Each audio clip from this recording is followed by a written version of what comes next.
And now the final speaker of this panel, Dr. Zeyn Green-Thompson. He is a consultant psychiatrist trained in South Africa and the UK, both in London and Cambridge. His interests include neuropsychiatry, perinatal psychiatry, and understanding mental ill health through the prism of faith. Very, very grateful you drove over from such a distance to come here. Thank you. So my first question to you is, because we're talking to a Muslim audience, so how does contemporary psychiatry deal with issues of meaning, purpose, and morality? And these issues are likely to be very relevant to mental health. And for Muslims who these issues of the meaning, purpose, morality, these things for us is rooted in Islam. Does contemporary psychiatry have room for that? Assalamu alaikum. Of course, it all depends on the intention of the person who's practicing. So, if we look at psychiatry as a subspecialty of medicine, and you look at large areas of it, so if you look at psychosis, mood disorders, anxiety. If you look at anxiety, for example, the root of all anxiety and mood disorders is a fear which is disproportionate. So when you, as someone of faith, are looking at how you can apply or understand your knowledge of the Quran and the Sunnah to the person who's anxious, when you understand that it's a fear that's disproportionate, then you can look at the nature of fear. You can look at fear from a purely biological perspective if you want to. That's an adaptive response, that certain parts of the brain are important, so the amygdala, NMDA receptors help modulate the startle response when you jump up when you see something or experience something fearful. That other responses, such as GABA responses in the brain, respond to Valium or benzodiazepines and help calm somebody down who's afraid. You can look at it from a psychological perspective where you talk about learned responses, you talk about coping mechanisms, in talking therapy. You can look at social aspects where you're looking at herd behavior and how fear spreads through a group. And then when you're looking at it from a spiritual perspective, you are not separating your understanding of fear from the biology, from the psychology, and from the social, but you're incorporating it and understanding it in a deeper way. So if you look at the Quran as regards how we are enlightened as to the nature of fear and how to respond to fear and how people before us responded to fear, then it can guide the way in which you understand what's happening to the person, in some cases where the fear came from, and certainly how you would potentially treat the fear. So, we know Muslims who faced great odds, who had many people who wanted to kill them purely because they believed in one God. In the Quran, Allah subhanahu wa ta'ala says that a group of them said, Hasbunallah wa ni'mal wakeel. Certainly Allah is sufficient for us and the best disposer of affairs. So they put their trust in God. They were doing the right thing. They were potentially faced with destruction, but they were tempering their fear by saying, we're going to do this and leave the decision to God to decide between us. We look at the example of Moses, Musa alayhi salam, when he was told in the burning bush to go and face Pharaoh, to give Pharaoh the message of faith. And for those who don't remember, Moses was a wanted man in Egypt. And this was obviously after he had spent the time in Madian, and he was traveling with his family and came to the burning bush. And he asked Allah, Rabbi Shrah li sadri wa yassir li amri wahlul lisani yafqahu qawli. Oh Allah, open my chest and make my task easy for me. Even before we talk about what he said next, which was about and loosen my tongue so that they may understand me. So he was feeling fear, he was feeling constricted. We know in the Quran that Allah subhanahu wa ta'ala tells us that fear can be a tool of Satan, of Shaitan, in that he uses it as a means to distract you from the remembrance of God. So when you're understanding where the fear came from, you're asking yourself, is this fear disproportionate that this person is experiencing? And for somebody who believes in God, they may be able to understand the difficulty that they're facing. It could be a very real difficulty, but when they understand that God ultimately is in charge of what happens, even if it's a very difficult situation and they don't see a way out of it, it may be able to temper their fear in how they approach it. The fear is real. Of course, there's a biology to fear, so the medication that you give as a psychiatrist can be a tool of helping that person. In the immediate term, you're not pretending that that's going to cure the root of the fear, but it's going to manage the fear in the here and now, whilst you help, perhaps thinking about talking therapies or other things, to help the person to be able to better cope with the fear, looking at the coping mechanisms that we mentioned in psychology, and perhaps getting the family involved, looking at the social aspects. But it's the spiritual aspects that we mentioned to begin with that are going to help the person to put all of those together and truly face this fear which is excessive, for example. That's interesting. So, but what I'm getting at is whether what you just said about the spiritual aspect of fear, whether that is covered in a contemporary psychiatry curriculum, and if not, then when we go to counselors, what sort of help are we supposed to be getting? And I've had this question before when I've given talks on the nature of psychosis through the light of faith, mood disorders through the light of faith, anxiety through the light of faith. We want a Muslim psychiatrist, we want a Muslim psychologist. Well, you're not necessarily going to get one. And that's okay, because you're a Muslim, you believe in God, you understand the things that I've been speaking about. So wherever you go to get information in life, wherever you go to get help, you are supposed to be looking at it through the prism of the Quran and Sunnah. You are supposed to be not just sifting, but contextualizing it. That's your job. Okay? That's not the psychiatrist's job or the psychologist's job only. Even if the psychiatrist or the psychologist was Muslim, does that mean you're going to take whatever they say and just implement it? Even if your sheikh, hopefully, is Muslim. And we've seen some things from some sheikhs where, you should be a guardian of your own soul. Because ultimately, on the day of judgment, it's going to be myself. You're going to be responsible for what you have done. You can blame other people. But on the subject of blame, if we talk about psychosis just very briefly, a delusion is a false belief which is fixed and out of keeping with your social background. And a hallucination is a perception without a stimulus. So you hear something or you feel something or you see something that's not actually there. Okay. But when some Muslims know somebody who's experiencing delusions and hallucinations, what do they talk about? Jinns. They talk about jinn. They talk about their mother-in-law, or the mother-in-law's and they talk about somebody who has, given them the evil eye and who has, sent people out. Now, as Muslims, let's be clear, we believe in magic. It exists.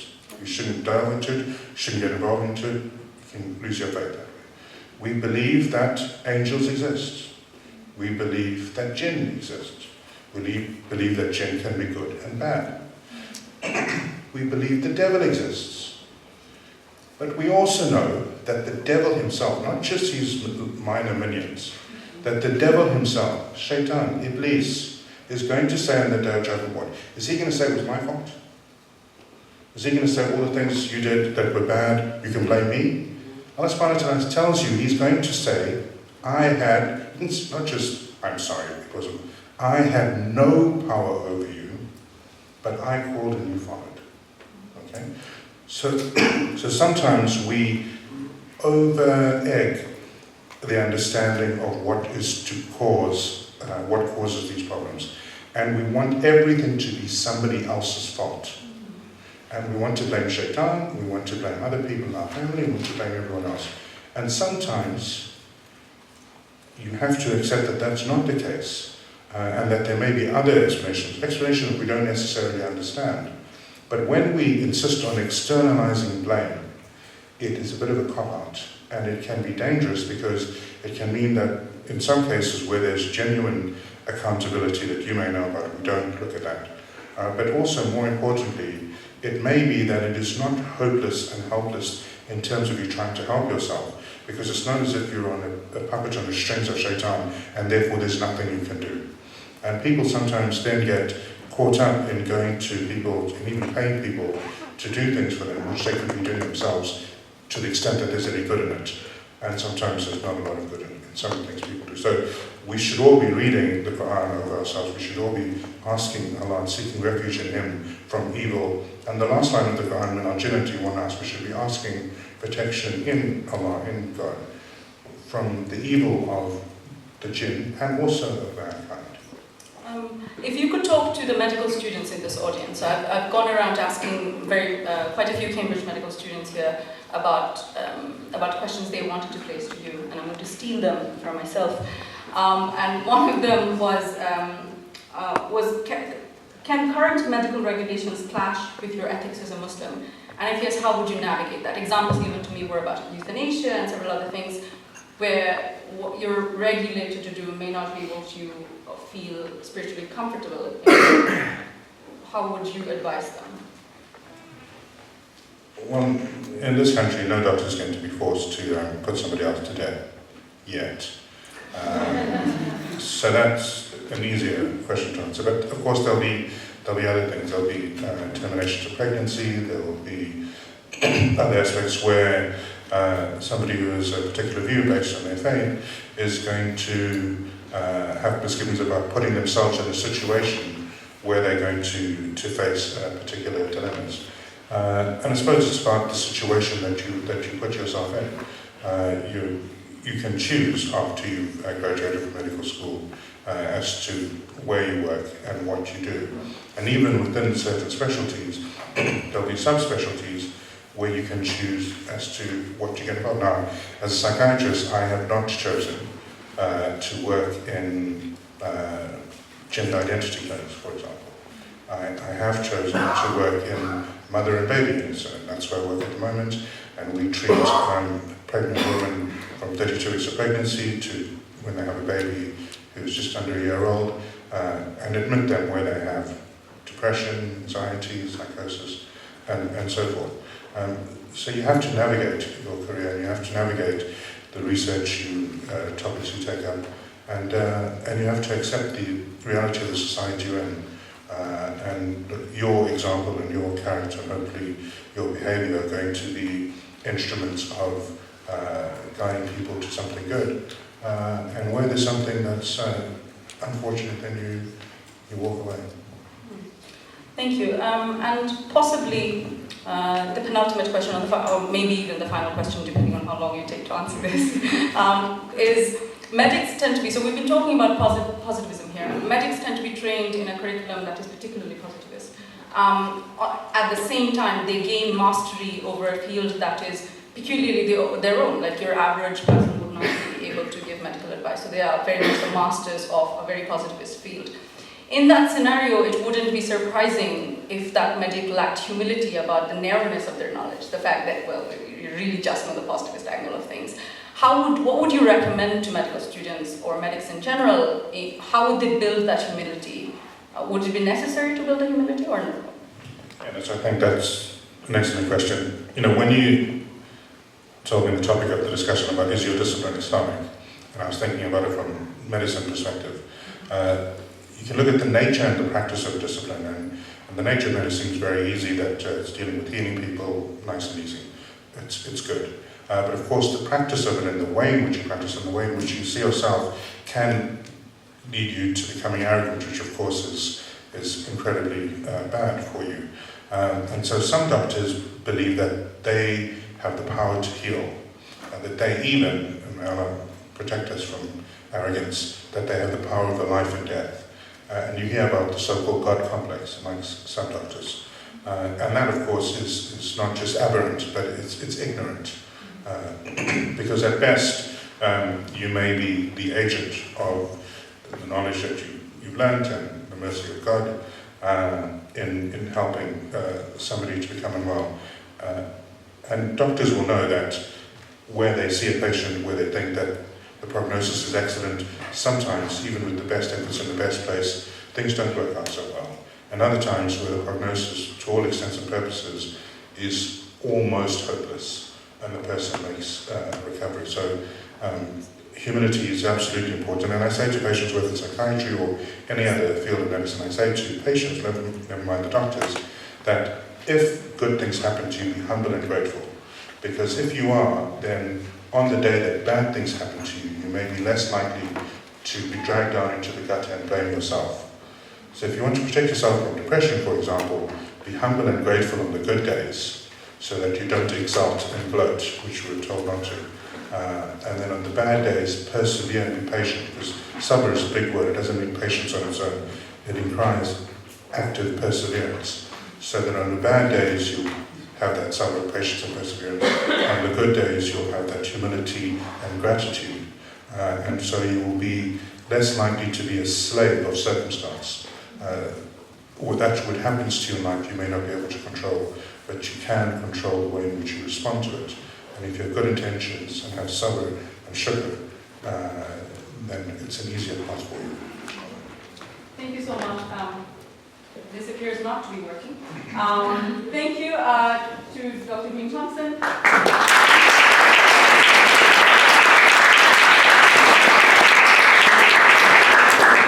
My question is, with lots of psychiatrists, I can't say like how much it's actually in practice, but in my sort of undergraduate education, we learned about sort of neurobiology and psychology, and there was this sort of assumption that you can reduce every mental process down to a specific area of the brain, a specific circuit, a specific function, and that might underpin your actual, practice, might be sort of what outputs your specific sort of treatments.